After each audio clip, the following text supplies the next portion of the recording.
There was once a man named Timmy Carson. Timmy was the only child and was raised by both of his parents. Timmy's parents owned a computer company which made them wealthy. When Timmy was 18, both of his parents were shot and killed in a robbery attempt. After the funeral, Timmy read the will, and since he was the only child and had no close relatives, everything was left to him, including the computer company. Timmy walked from one room to another trying to figure out how he was going to survive without his parents and how he would be able to run the entire company by himself. Then he got a call from a lady named Miss Janet that worked at his parents' company. The lady told Timmy on the phone that he could go to school and learn how to work computers, and then he could come back and run the company. Timmy asked the lady, "Well, who is going to run the company until then?" The lady said, "I could run the company if you want me to." And he said to her, "I would really appreciate it if you would." Timmy had no idea she wanted the company for herself. She told Timmy, "Since you were the owner of the company, you will have to sign the company over to me temporarily." Timmy went to his parents' company and signed a few papers for Miss Janet without reading them. 3 days after the papers were processed, Miss Janet was the owner of the company. Timmy had no idea that she tricked him into signing over the company. Timmy got accepted into a college in Florida, and he went for 4 years and learned all that he could learn to run his parents' business. After he graduated, he returned to the computer company and wanted to speak to Miss Janet. The workers at the front desk called Miss Janet and told her a guy named Tommy Carson was there to see her. She told the workers, "Tell Timmy that I was very busy today." So Timmy told the workers to tell Miss Janet that he would just come back tomorrow. When Timmy came back the next day, she told the workers at the front desk to tell him she was busy. Timmy went back day after day and continued getting the same response each day. He realized all the money his parents and left him was almost gone because he used most of it in school and the materials he needed. He tried once again to see Miss Janet, and the workers at the front desk said, "She's busy." He told them, "Okay, I will be back tomorrow." He then ran upstairs, and security guard began chasing him. He made it to Miss Janet's office, opened the door, and found her drawing pictures and coloring like she was a 3-year-old. Miss Janet said to Timmy, "Hello." Then she told the security guards to leave so she could talk to Timmy alone. The security guards left, and Timmy asked Miss Janet, "Why haven't you returned any of my phone calls?" "I have been coming by here every day for the past month," she told him. "You're welcome to become a part of my company." He said, "What do you mean by your company?" She replied, "4 years ago, you gave me a complete control of this company." He said, "That's a lie. I gave you temporary control over the company until I graduated." She said, "If you look back at the papers you signed, then you will see that you signed the entire company over to me."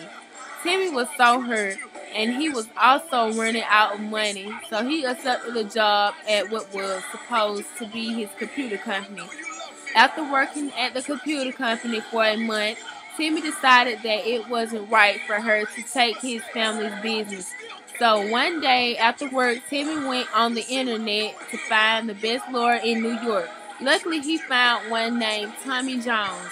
Mr. Jones was an expert in situations like Timmy's.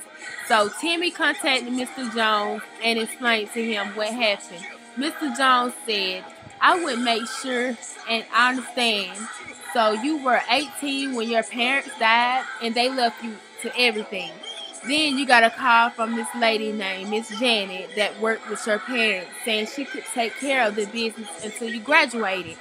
And that once you graduated that you could come back and run the company." "Yes, sir," said Timmy.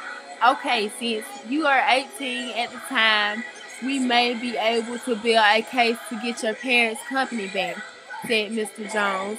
Mr. Jones hired a private investigator to investigate Miss Janet after 3 months. Miss Janet got a letter ordering her to appear in court. She had no idea why. She said to herself, maybe it's for the parking tickets I never paid. And she said, I didn't have any more about it. When Miss Janet appeared in court, the judge asked her, do you know why you are here? No, she replied. The judge stated, explaining everything to her.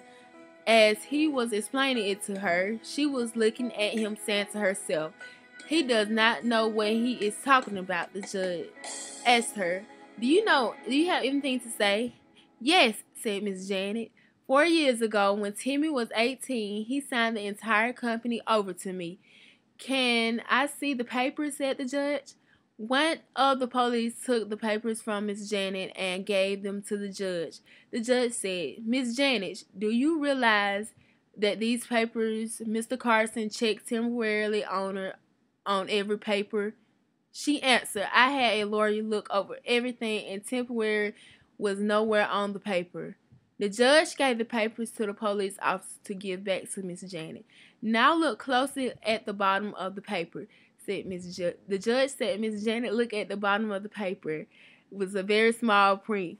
She had seen that before, and she thought that it was a mark he made on all of the papers. Then the judge said, Mr. Timmy Carson, the computer company is yours now, and I wish you good luck in running the business. Then the judge looked at Miss Janet and said, as for you, Miss Janet, I suggest you start looking for a new job because you are no longer employed at the computer company unless Mr. Carson wants to hire you.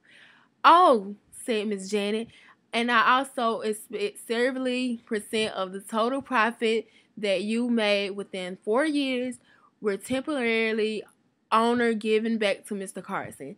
Then Timmy looked up towards the ceiling and said, thank you, Mom and Dad, and God for watching over me. Then the judge said, the court is dismissed. After Timmy left the court, he began his new life as the owner of the top computer company in New York. 3 years later, Timmy married his beautiful wife, Sharon, and began teaching her how to run the business. Timmy hopes the computer company will once again be as successful as it was when his parents ran the company. As for Miss Janet, she is now working for a restaurant called Good Chicken. She stands out on the streets all day in a chicken costume with a sign that says, Good Chicken here. Timmy and his wife are doing well and the business is great, just like when he ran his parents' business.